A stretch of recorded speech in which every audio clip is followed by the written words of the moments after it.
Mala χέρ.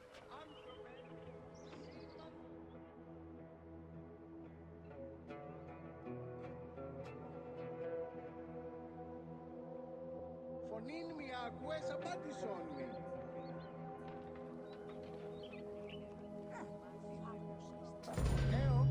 Welcome to the Siege of Alexandria.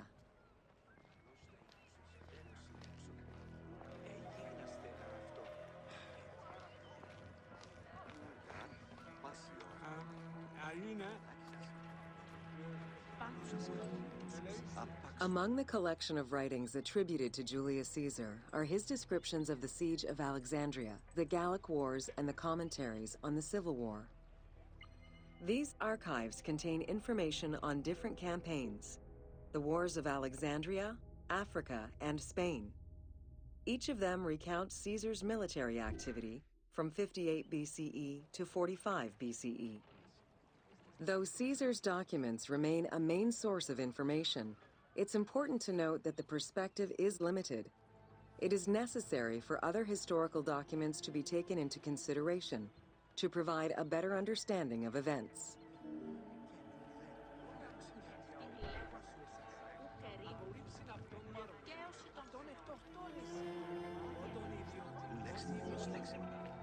The Siege of Alexandria closely relays the events of the Civil War that led up to the event and describes how Caesar was besieged in the palace of the Ptolemies.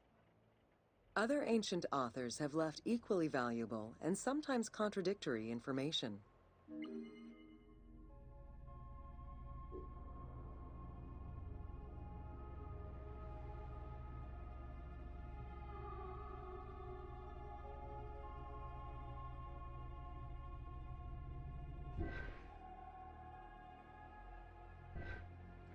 Και προγέτερον πάση. Τι τον κάδον φέρει. Ου ηρώτης διατινός. Λέξον με μητέρο. Καλώς. Στην γειτονία λιμών συμφόρε. Θάλασσα αυτός χριστίδης και γίνει αυτού. Της χρημάσει πάση απολέσον εν πέχνην πεσόν.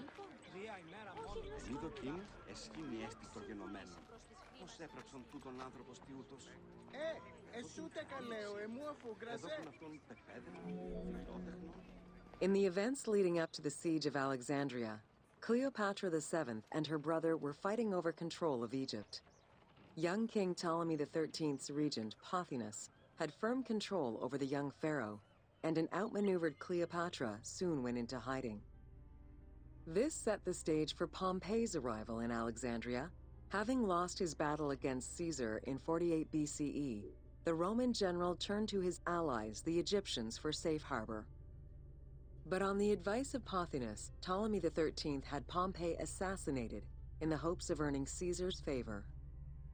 This would turn out to be a most unfortunate decision. Εσούτε καλέω, εμού αφού γκρασέ. Εγίγναστε γραφτό. Σήμαν τε δούνε αν μη ακούας. Upon his arrival in Alexandria, Caesar was presented with Pompey's head. The sight of a Roman murdered by Egyptians did not sit well with him. Caesar made his displeasure clear, ordering the return of Cleopatra, and for the siblings to resolve their differences and resume their co-rule of Egypt, as per the will of their father. Neither Pothinus nor Ptolemy XIII wished to accede to this demand. While doing his best to aggravate Caesar, Pothinus secretly plotted against the Roman ruler and sent word for Egyptian general Achilles to bring his 20,000 men to fight on his behalf. While Pothinus plotted against Caesar, Cleopatra made a bold move.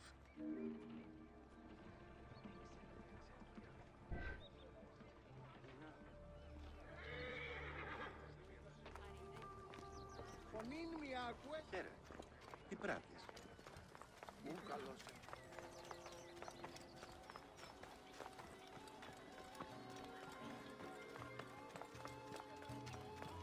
Χαίρε. Ου καλώς. Φωνή μου εμού ανήκεται. Σημάντε. Ευδέμε νόηλε. Αμελή άνθρωπε, ου κοραντίνασε. Τούτον ελάβνη ουκεστή.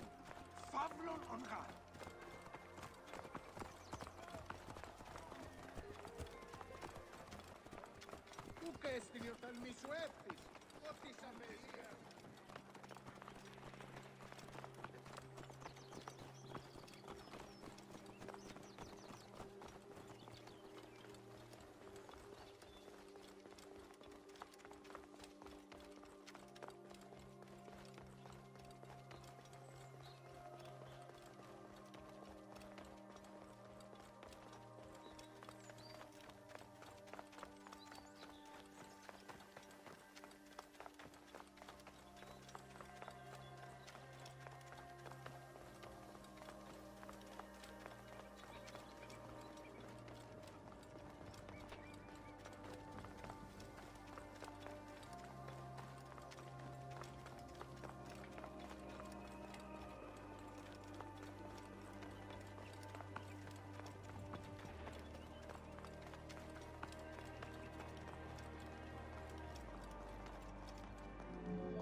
There are various descriptions of the encounter between Caesar and Cleopatra. One report states that she snuck into the palace alone at night. Another account claims she was accompanied by an ally and was brought inside the palace wrapped in a carpet bag. Though exactly what happened at this fateful meeting is up for debate, what is known is that Cleopatra met with Caesar and earned his approval. Pothinus and Ptolemy XIII were most vexed with this turn of events.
With Cleopatra finally present, Caesar chose to act as mediator between the siblings in the hopes of a peaceful resolution.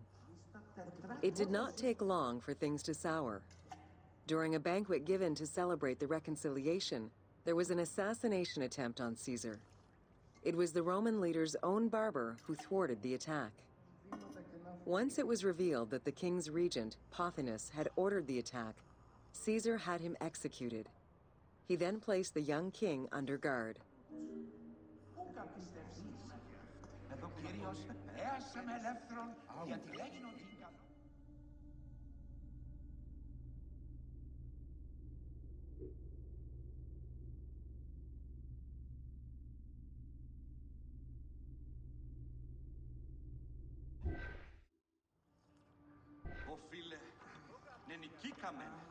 Νικήκαμε τους εχθρούς ημών. Ελεύθεροι βιώσομενοι στο μέλλον. Ουκ πλέον ήρεστε. Ότι έβρονε στοίχημα άλλα. Ουκ εφέτος το γεγονός είναι.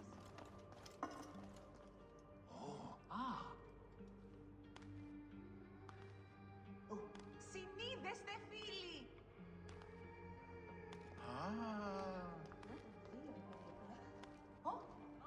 Αληθώς έστε?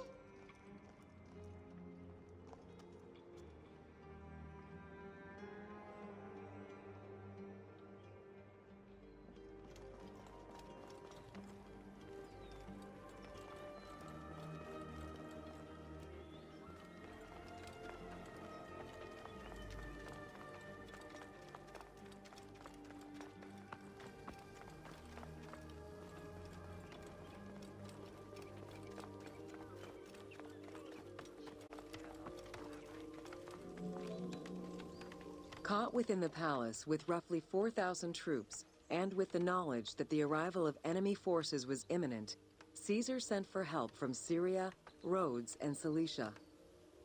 He ordered his men to dig a ditch around the palace and build a wall leading to the harbor.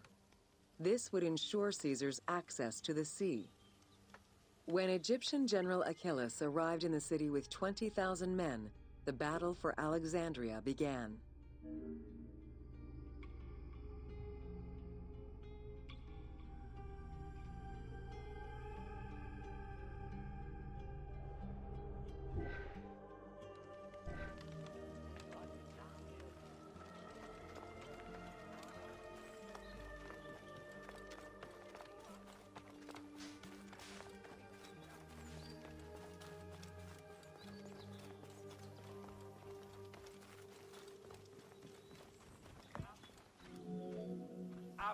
With so few men at his disposal, Caesar could not risk a battle just yet.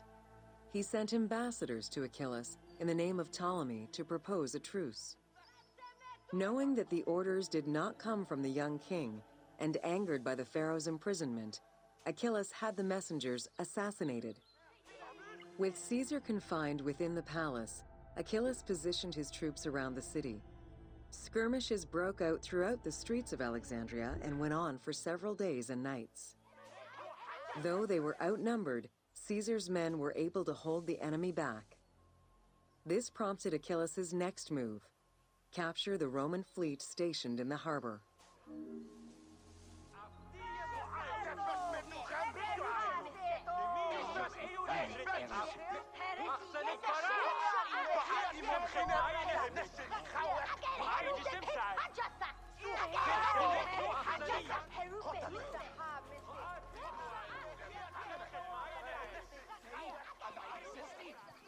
Ophthalμούς ina eoron απόλεσεν.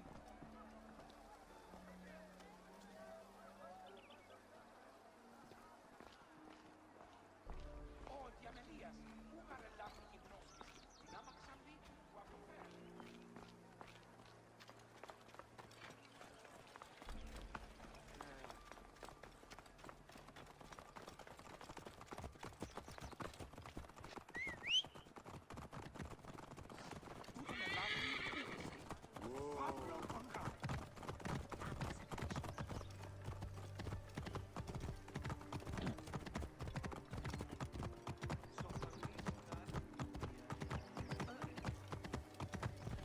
Ιδιώτης ανθρώπων, ουκ έχει πέρας.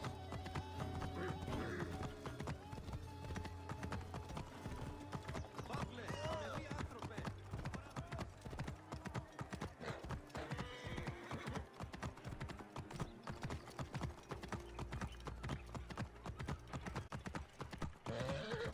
Ιδιώτην! Ελάβει την γνωστής!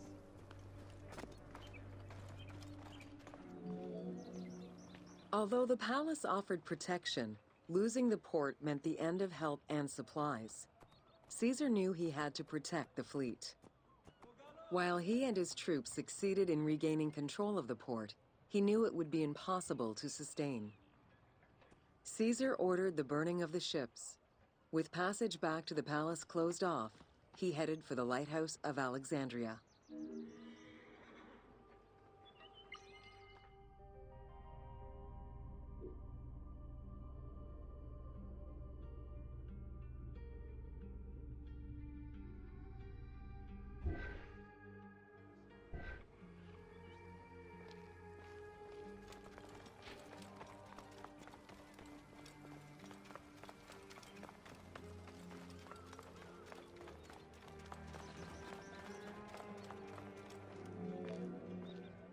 Fighting their way through the Egyptian troops, Caesar and his men eventually reached Pharis Island.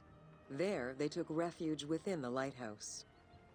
With easy access to the open sea, Caesar was able to send messages to his allies requesting reinforcements and more supplies. The island fort also allowed him to control access to the harbor by relying on the chains used by the Egyptians to control ship traffic to and from Alexandria's docks.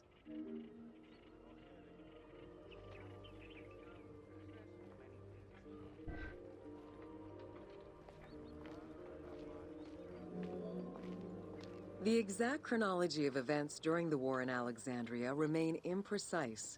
Conflicting accounts raise questions as to when, and even if, the Great Library of Alexandria was burned down at all. One account states that during the fighting, docks and warehouses were burned, and this was the fire that spread to the library. In another account, when Achilles cut off the harbor, Caesar had to leave the safety of the palace to defend his ships. As the enemies battled across the port, their arsenals set ships ablaze, and this destruction spread to the library.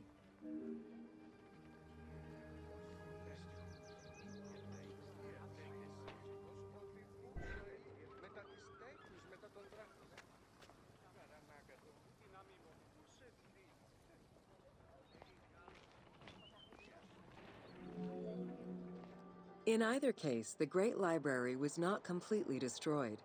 Experts point out that its location was too far from the harbor, and much later texts refer to the Great Library as being intact. Warehouses near the harbor contained manuscript copies awaiting export, and it is more likely that these documents were destroyed than the Great Library itself.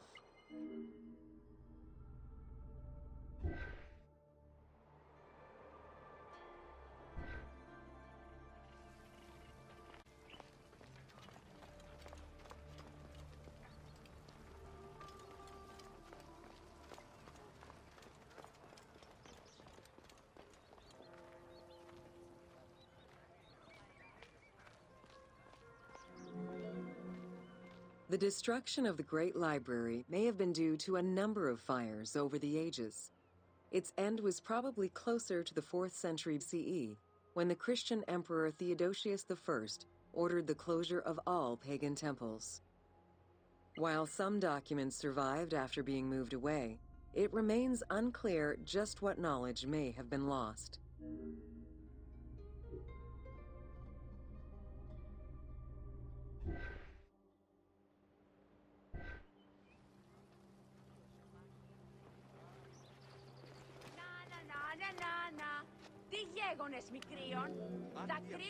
Where there are accounts of Achilles being in control of the battle against Caesar, it appears that instead Cleopatra's sister, siding with her brother, had him killed and put her ally Ganymedes in his place. Ganymedes proved a valuable tactician for the Egyptian side. It was his idea to cut Caesar's access to the harbor, thus trapping Caesar at the palace.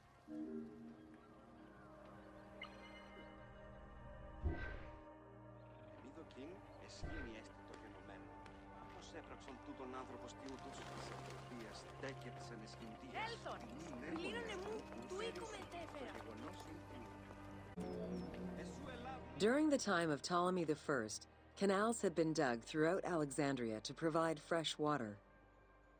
Ganymedes had his men take control of these canals. After isolating their own water supply, he had his men pour salt water into the canals and cisterns that led to Caesar's camp.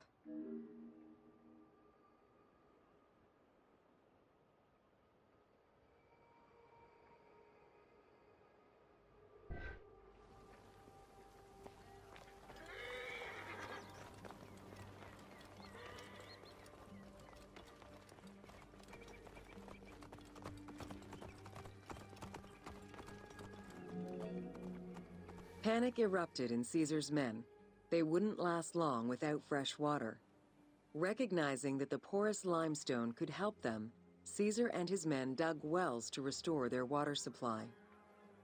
Days later, the 37th Legion, comprised of Pompey's soldiers, arrived by ship. Unable to come ashore due to the winds, Caesar risked going out to meet them on the peninsula, Cape Chersonese. When the enemy learned Caesar's location, they rushed to intercept. Despite an obvious advantage for the Alexandrians, Caesar, with a Rhodian ship full of skillful sailors, emerged victorious.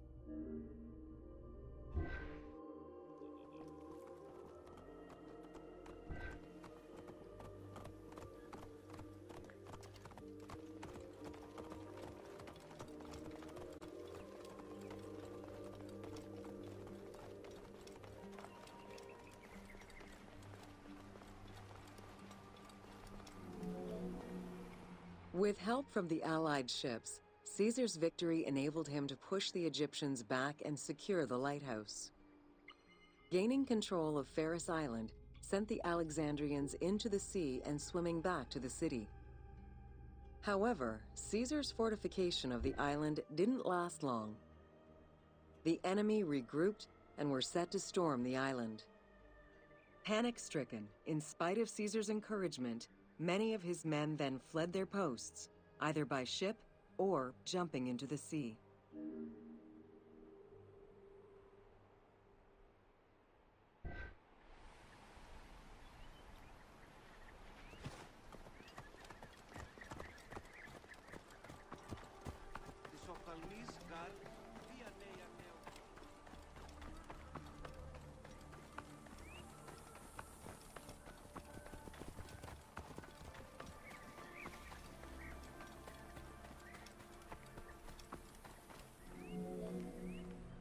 Caesar attempted to retreat, but Port Eunostos' harbor was overrun with enemy ships, preventing escape. Reportedly, Caesar gathered his papers and leapt overboard in an attempt to swim to an Allied ship farther out. Historian Cassius Dio claimed that Caesar would have drowned if he hadn't been able to remove his purple garment. Still, he managed to swim the distance and survive. The Alexandrians recovered the cloak and used it as a trophy to commemorate the Roman debacle.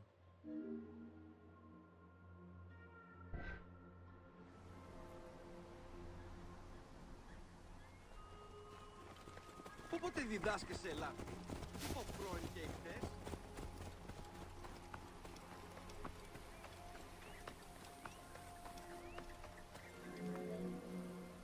Unhappy with Ganymedes and wanting their king restored, the Alexandrians approached Caesar with a compromise.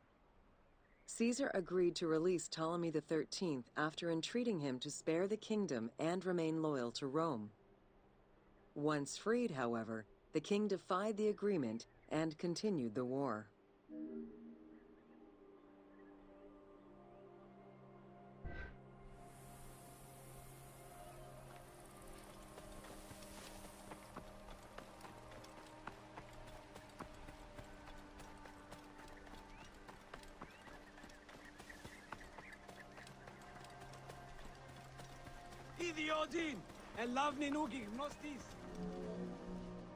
By this time, a faithful ally of Caesar's, Mithridates, arrived in Egypt, clashing with Ptolemy's troops at Pelusium. Outnumbering the enemy, Mithridates secured the region between Pelusium and Alexandria. Ptolemy, warned of Caesar's ally marching on Alexandria, sent his troops to prevent passage over the river.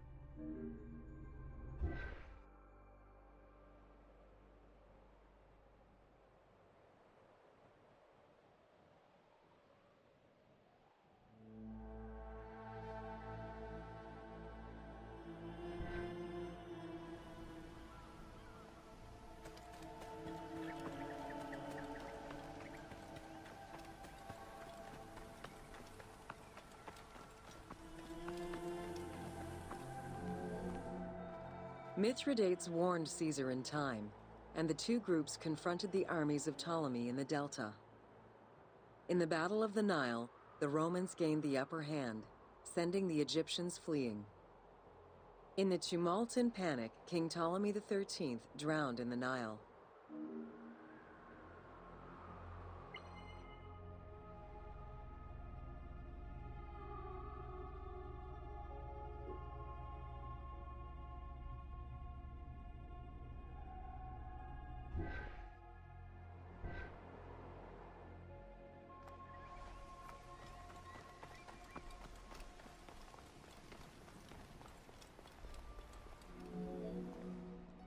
After the siege ended, Cleopatra VII married her younger brother, Ptolemy XIV, enabling her to reign over Egypt until 30 BCE.